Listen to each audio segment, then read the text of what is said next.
Welcome back to another unboxing at the Acoustic Shop. I am Jeremy and this is John, and today we're going to be unboxing a Hinde Mandola. Dola.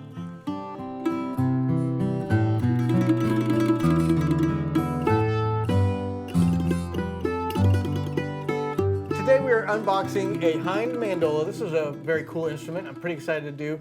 Before we really dive into this instrument, we do want to make a special request to you. If you're liking these videos, or if you think you might like these videos, or if you got nothing better to do with your time, please subscribe to us down below. It really makes a difference. The more subscribers we get, the more people this gets out to that are non-subscribers. And then we get to keep on doing this because it's a cycle. That's the only way we get to do it. If people are watching it, is the only way we'll get to keep on doing this. Hey, so I think we got something to offer here. So go ahead and like us, subscribe, and we'll continue putting more of these videos out. And as always, if you want to hear more of the tone samples of this instrument, as well as a complete song, that will be on another video, but at the end of this video will be the tone samples that you'll be able to hear. So if you want to skip straight to those, you can do that. But now, we're going to talk about this Dola. Yes, well, Hinde is building some incredible mandolins, and then he also recently brought in a number of, I guess, 2 mandolas to us, which was kind of surprising to me. I wasn't expecting it. He brought them into the shop, and I instantly fell in love, especially with this one right here. It's a beautiful instrument.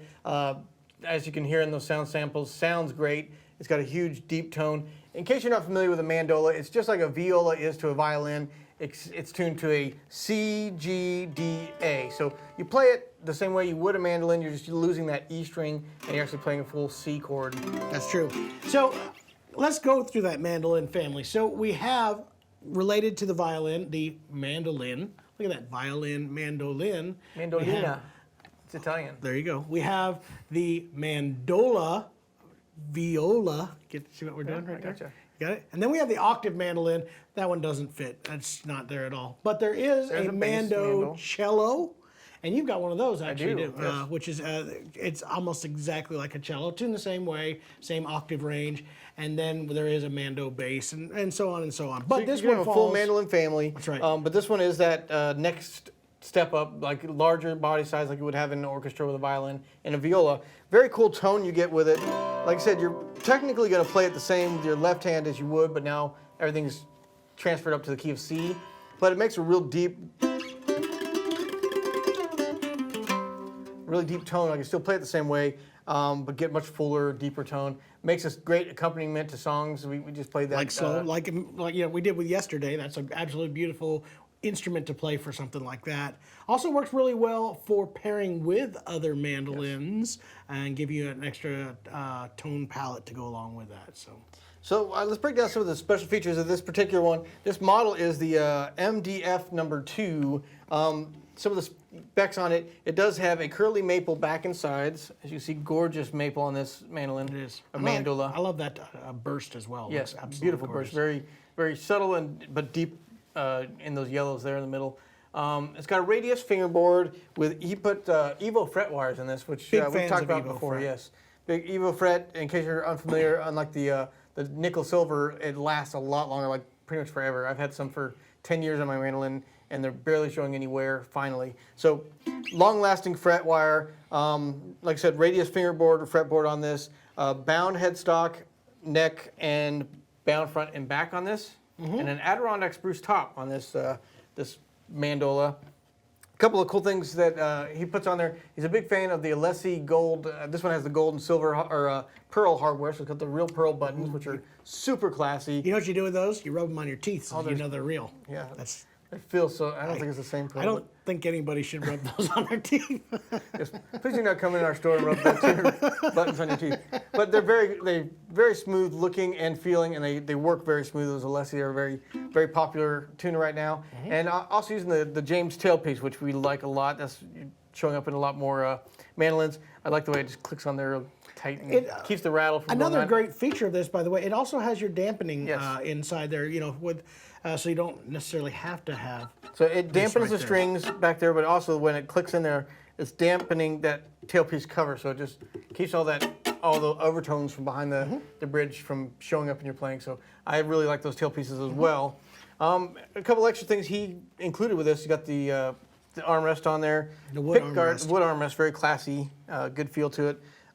wood pick guard on here. I've heard him also refer to that as a finger rest. I don't know.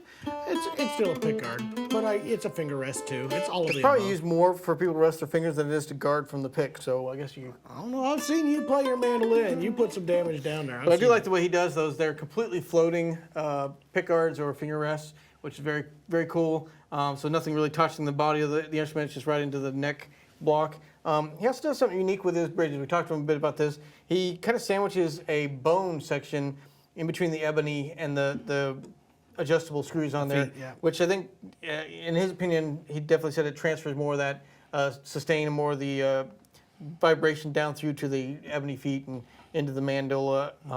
He also uses hide glue on his builds, so very cool. A lot of builders are kind of leaning towards that old school hide glue. I guess there's probably lots of resources online to find out why that's a good thing. There's a lot of things with that. The animal protein or hide glue definitely does have a different tone palette. It is a little harder to work with.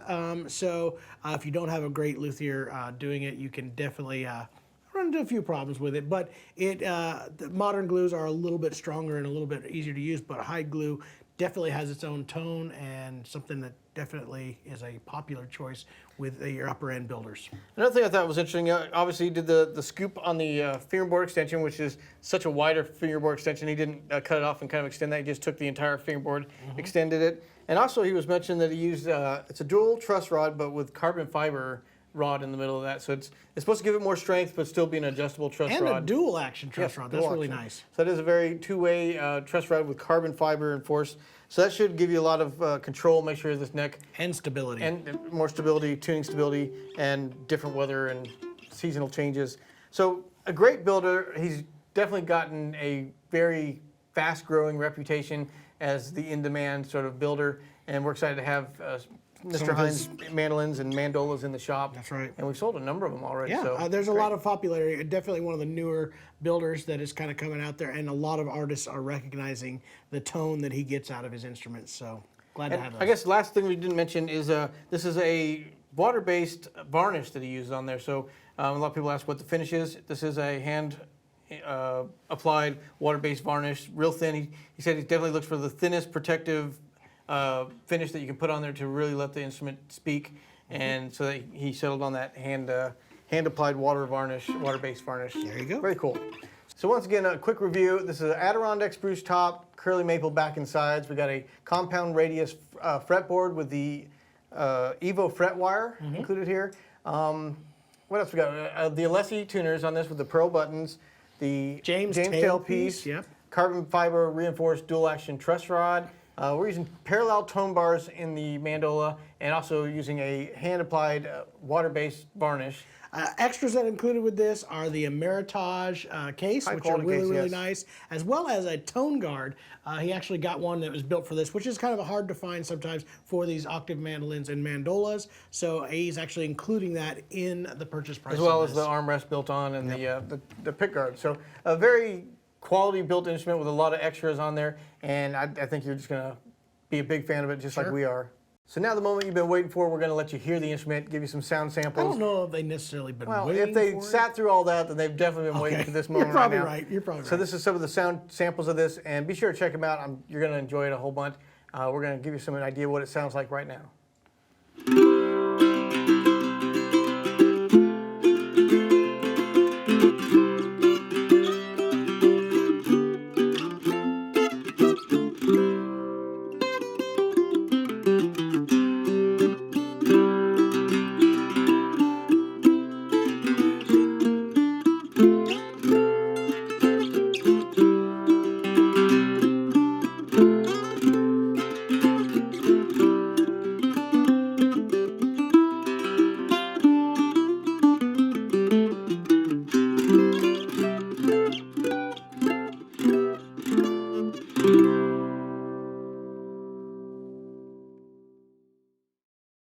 Hey, thanks for watching that video that we just did. I'm going to make this universal so we're going to use it on all the videos. Good I hope you enjoyed that thing that I said. And if you'd like to see more things like that, subscribe down below where it says subscribe. You'll be notified anytime we do another video. And while you're at it, make sure to check out our website, theacousticshop.com. We have free shipping on most products and one of the best return policies in the country. We know what it's like to buy an instrument online. You never know what you're going to get. When you get it, if you're not happy with it, send it back to us. We're not gonna be mad at you. No. We'll be a little disappointed in you, but not at all. We want you to find the right instrument, and there's no way to know until you try it. So we encourage you to try it out, play it, and then if it's not the right fit, we'll find the one that is. There we go. Also, be sure to comment down below. We love to interact with you guys. It's not a one-way street here. No. You get to say things, we get to say things back to you. If we say mean things, we're gonna say mean things back. We may or may not do that. Anyway, we thank you guys for watching, and we will see you next time.